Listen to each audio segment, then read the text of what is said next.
वुज़ू के फ़राइज़ कितने हैं? पहला फ़र्ज़, पहला फ़र्ज़, दूसरा फ़र्ज़, तीसरा फ़र्ज़, चौथा फ़र्ज़। गुस्ल के फ़राइज़ कितने हैं? पहला फ़र्ज़ कुल्ली करना, दूसरा फ़र्ज़, तीसरा फ़र्ज़। नमाज की शर्तें कितनी हैं? पहली शर्त तहारत से क्या मुराद है? दूसरी शर्त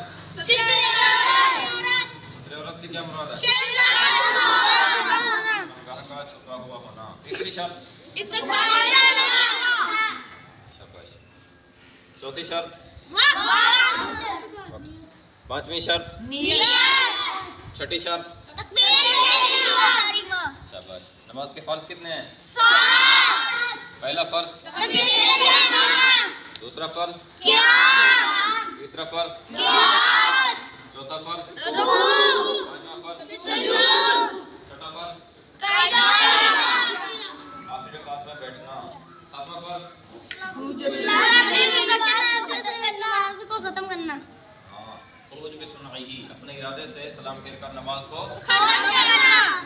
नमाज जनाजा के फर्ज कितने हैं?